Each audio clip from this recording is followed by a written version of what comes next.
Okay, so before I get started again on part two, if you like this type of content and you're into these stories and the history and the characters, the players, the legends, give a thumbs up, subscribe, and comment, and we'll keep bringing them.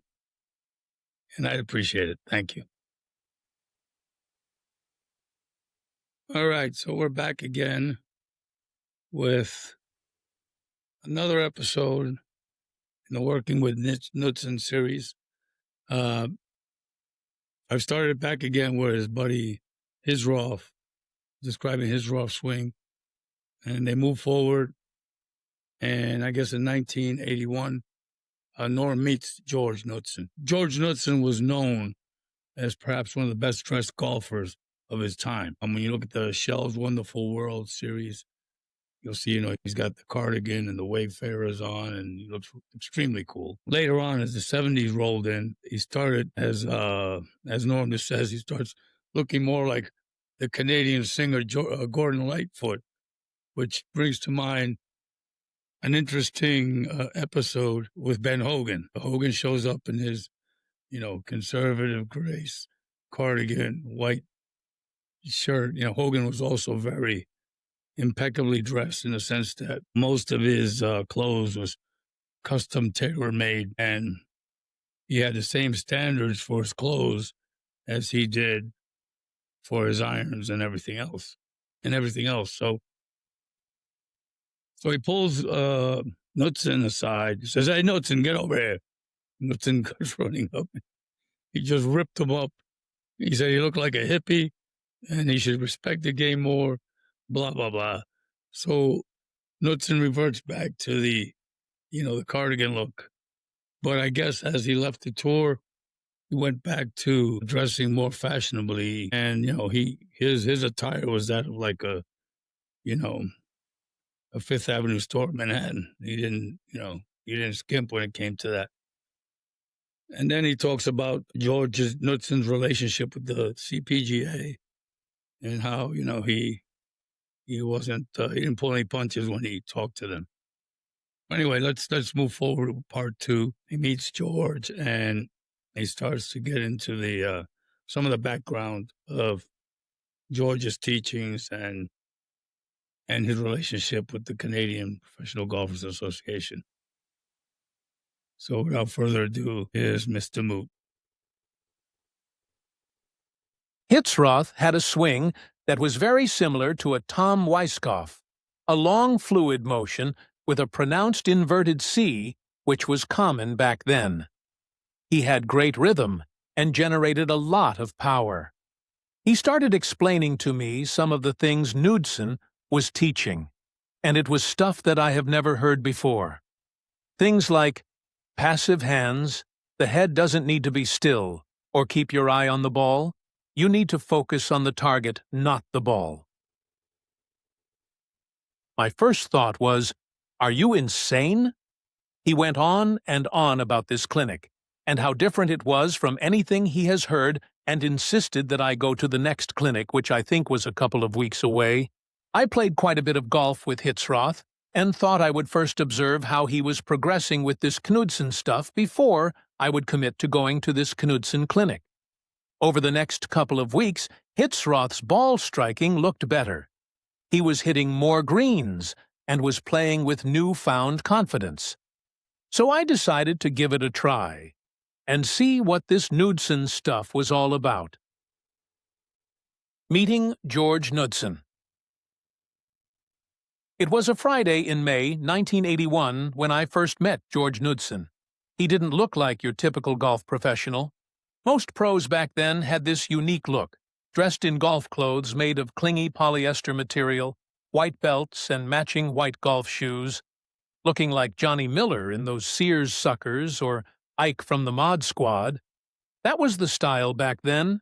They would show up at any kind of golf event with a big tour bag with a well-known manufacturer's name plastered on the sides of the bag. And with their name and club, they represented hand-painted along the front of the bag. Knudson didn't quite fit that mode.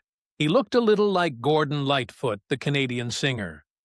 George had longer hair than most pros back then and a full bushy mustache.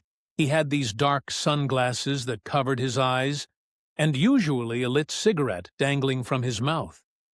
He had a very distinctive walk, very deliberate, and a laid-back manner with very short steps, if though he was walking on eggshells. The clothes he wore looked like they were bought from some high-end expensive men's shop opposed to some golf pro shop. His dress was casual and conservative, very different to what the style for golf clothes back in those days, more like what you would expect of Ben Hogan, or someone of that generation. He had this little brown Sunday bag which supported his clubs that reminded me of something a weekend hacker at a public golf course would use, rather than PGA Tour player. He was very casual, conservative, and unintimidating. There were approximately 25 to 30 assistant pros that showed up for the clinic. Most seemed eager to hear what Knudson had to say, or to at least watch a PGA Tour player of his caliber hit some golf shots.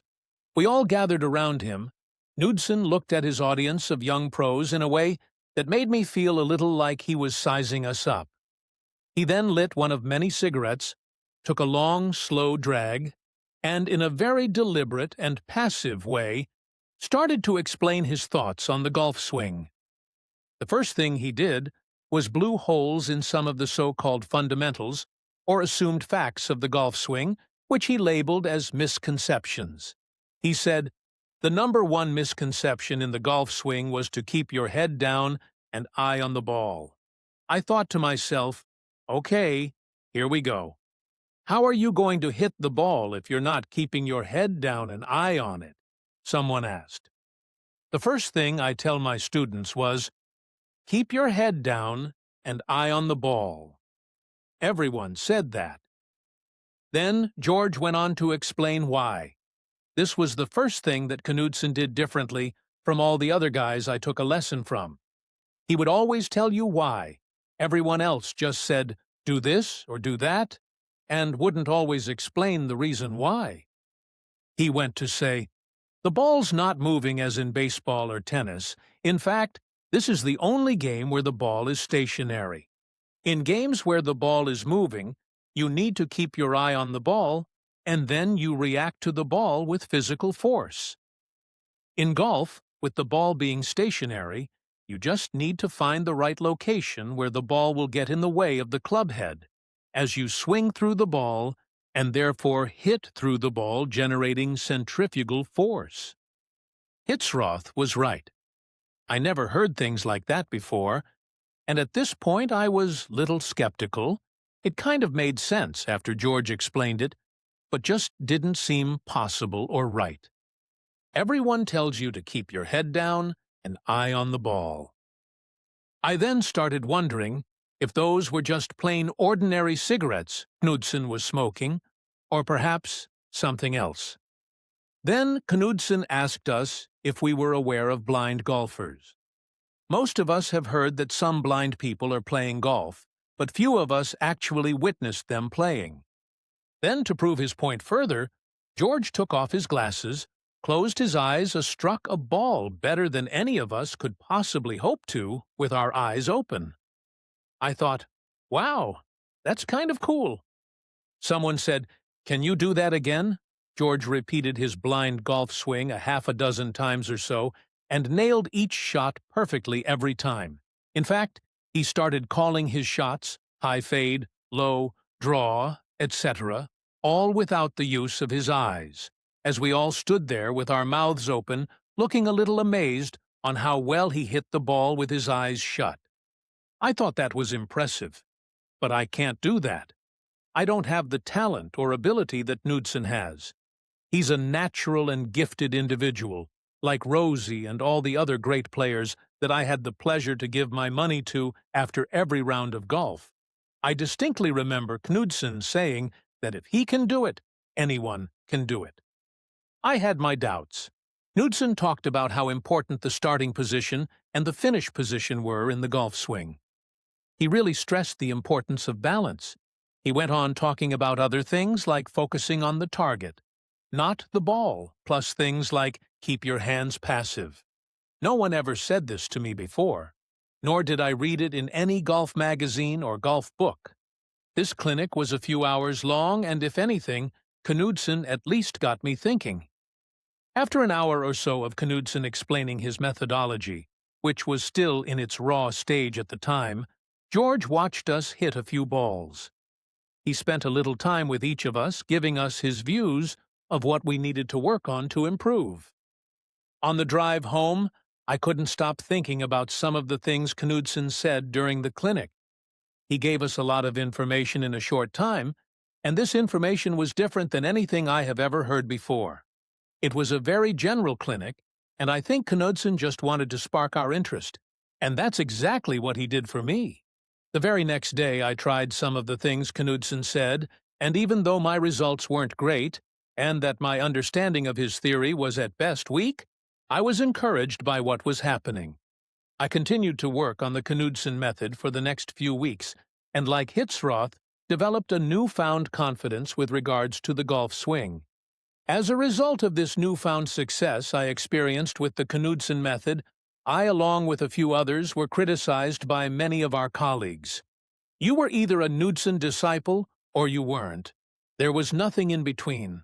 I think the reason why we Knudsonites came under fire was because of the way Knudson went about promoting his methodology. When George started to promote his teaching concepts, he didn't always take the most diplomatic approach in convincing others.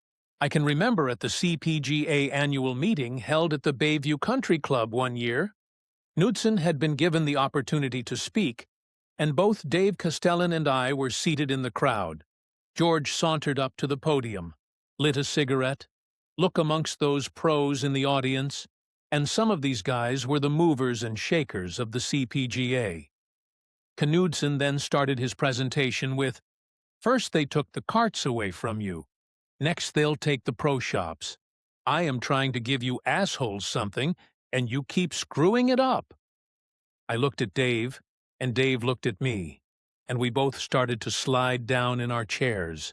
I couldn't believe George just said that.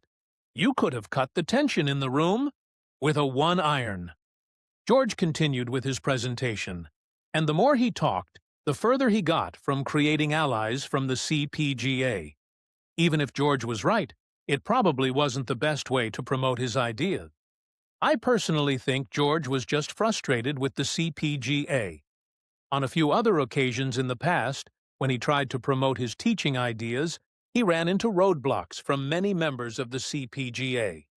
I got the feeling that they didn't like Knudson trying to tell them they were all wrong, and that he was right.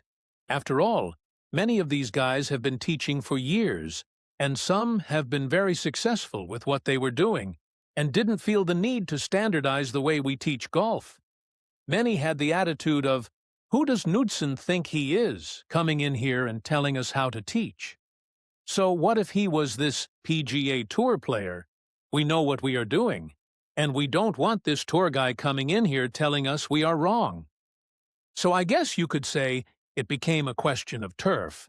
Perhaps the CPGA felt a little threatened by Knudson, and they didn't want to give up their turf.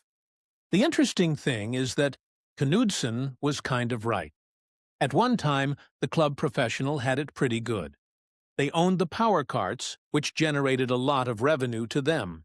They owned the pro shops and had the exclusive to practically all of the top-line golf equipment that was out there.